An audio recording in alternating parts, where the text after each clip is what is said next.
beginning a notebook. It's tough. It's really tough to start writing in something that you paid money to have. Surmounting the boundary of the initial act of creation is almost impossible, right? Like, if you think about it, going from 0 to 1 would take Herculean effort. But because we are humans, because we are magical, right? That gigantic barrier of starting is something that we can overcome. How do I do it? I'll show you. Journal 5, begun on the 26th of January, 2014. It is a strange feeling, the beginning of a new little book. It is the antithesis of creativity, of creation. Let nothing become too precious. Jacob. I wrote myself a little poem. Now, in every new notebook since 2014, I casually tossed that notebook just out of frame and it hit this cat. Are you angry? No, she's good. Sorry, man. In every new notebook since 2014, I have written in the beginning, let nothing become too precious. And as the year goes on, you sort of collect your favorite quotes, maybe on a separate page, or I like to do it right at the beginning. I wrote it down in my diary so that I wouldn't have to remember. Dr. Henry Jones Sr. The only way to waste a notebook is not to use it. Jacob Earl. Be like the willow and not the mighty oak, for when the great wind comes, the willow will bend and the oak will break.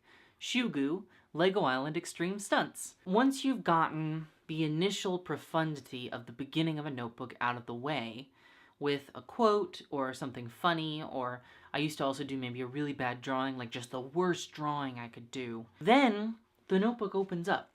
Maybe tear a page, right? Feels bad, but it's quite freeing. I recently started a new notebook, journal number 20, my first lectrum, and I filmed it, but I didn't have my camera or my tripod or anything, and so it looks like this.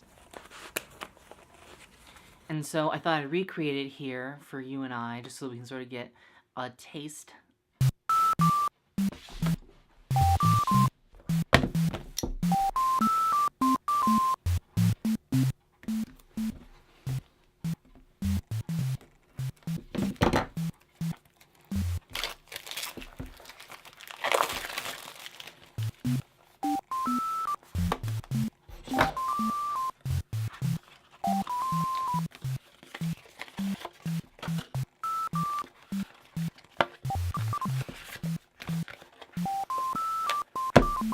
Because once you've gotten the initial profundity of starting out of the way, continuing is so much easier. It's so much easier to continue something than it is to begin it wholesale, I find. Now, how do you write in a notebook all the time? For me, it's kind of easy. I have it on me. If you have something you want to remember, write it down. If you have something you want to go get, write it down. Just because this notebook cost you $12 doesn't mean it has any particular value, right?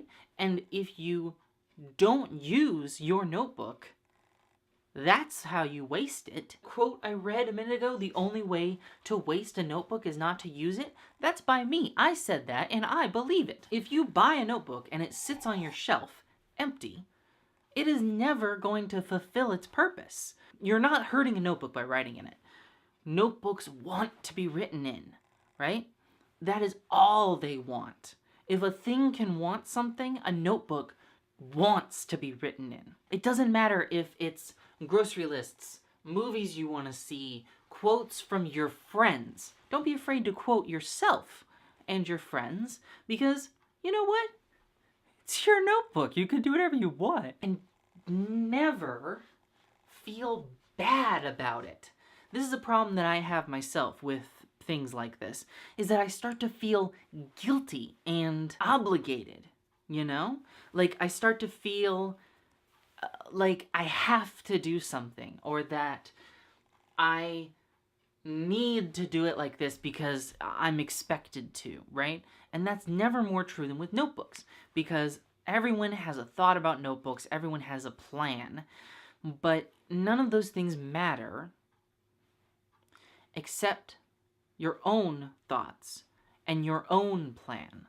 Carving out a space for personal expression and reflection is a super important aspect of daily life that I feel like is undervalued and underrepresented.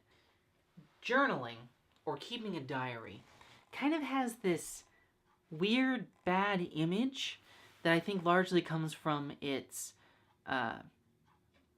it's seen as being feminine or childlike. Like, if you imagine the word diary, the image that comes to your mind is that of, some kind of child, a girl or something, writing in a pink book and then locking it with a heart-shaped lock, because we're really mean to kids, sort of, as a country and as a people, and we're really mean to girls especially, and men are afraid of their feelings. And so when they see someone expressing their feelings in a clear way, it makes them feel self-conscious and they react in anger. There's value in keeping a diary or a journal as an adult, especially as a man, because it's very difficult for men and me to express our feelings and emotions to people who we know. It's great.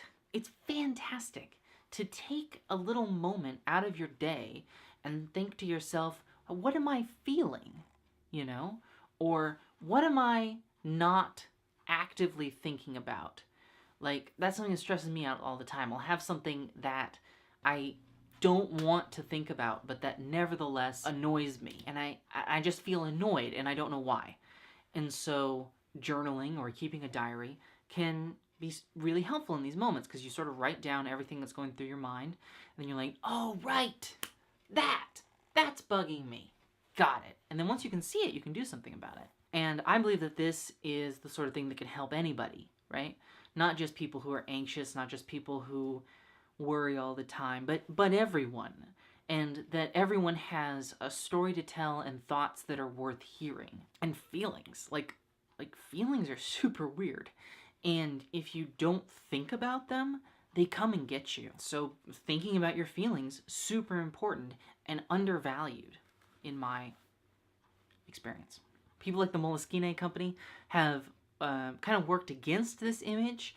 I'm not sure if to great effect, but they've also created this counter stereotype of the, let's call him the journalist, which is to say someone who looks a lot like me, a hipster or someone who's too cool, writing down his feelings and his thoughts in a way that is very precious and self-serving. The sort of person who thinks they're a writer or owns a typewriter, and I fit very firmly into this square. I mean, I don't know if you can see it in the frame, but I have a typewriter right there. There's really a ton of value in recording your thoughts, even if they're only recorded for you, Like, I wish I had diaries from when my dad was a kid. I wish I had them, but I don't. I wish that I had all the stories that he tells me written down so that I can reference them whenever I want. But I don't have that. And you can, right? Like, you can make that. Maybe if you're never going to have kids, but maybe for your nephew or whatever, so that when you're not here anymore, there's at least something of you. Your thoughts and feelings collected in something a little bit more archival than a Twitter stream. Not that I'm hating on Twitter. I love Twitter. But it's neither here or there.